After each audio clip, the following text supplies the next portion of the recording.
یہاں عنوان کیا ہے؟ یہاں نیکی کی حقیقت عنوان ہے، اس کی روح ایمان ہے،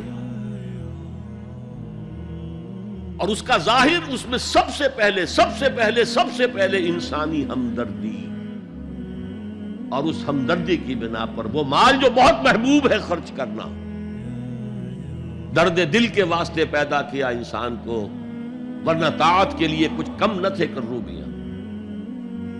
اگر یہ نہیں ہے تو کچھ نہیں۔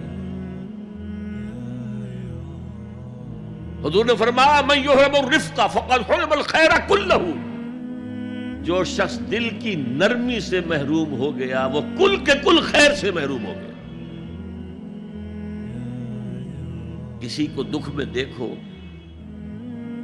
اور اس پوزیشن میں ہو کہ تم اس کا کوئی مداوع کر سکو اور نہ کرو، پھر تم چاہے مفسر ہو، محدث ہو، نیک نہیں ہو۔ تم عابد ہو سکتے ہو، زاہد ہو سکتے ہو، تم مفسر ہو سکتے ہو، محدث، نیک نہیں ہو سکتے۔ من یحرم الرفق، رفق کہتے ہیں نرمی، رفیق ہمارا ساتھی، دمساز۔ ظاہر بات ہے آپ کو دکھ ہوگا، آپ کے رفیق جو ہے اس کے اپنے دل میں محسوس کرے گا آپ کے درد۔ ہم درد کسے کہتے ہیں؟ ہم درد، ان کا درد مشترک ہے۔ ہم عصر ایک زمانے کے لوگ، ہم جماعت ایک جماعت میں پڑھنے والے، ہم درد، خنجر چلے کسی پہ تڑپتے ہیں ہم امیر، سارے جہاں کا درد ہماری جگر میں ہے۔ اگر یہ رفق نہیں ہے، اگر یہ ہمدردی نہیں ہے، اگر کسی کو دکھ میں دیکھ کر آپ تڑپ نہیں اٹھتے، اگر اس کی مدد کرنے پر قادر ہو اور نہیں کرتے تو کل خیر سے محروم ہے۔ پڑھے جاؤ نمازیں اور تہجدیں، کچھ حاصل نہیں ہوگا۔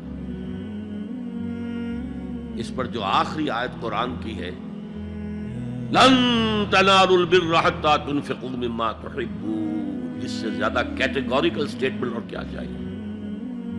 لن کے ساتھ جو نفی ہوتی ہے فعل مضارع میں، انتہائی مؤکد، ہرگز نہیں پہنچ سکتے نیکی کے مقام کو جب تک کہ خرچ نہ کرو ان میں سے جو چیزیں تمہیں پسند ہیں۔ قمیض پھٹ گئی ہے، بوسیدہ دے دو کسی کو، یہ نہیں ہے خیرات و صدقات، بلکہ جو تمہیں محبوب ہو۔ لن تنالوا البر، بر کے مقام تک نہیں پہنچ سکتے۔ پھر میں کہہ رہا ہوں عابد ہو سکتے ہو، زاہد ہو سکتے ہو،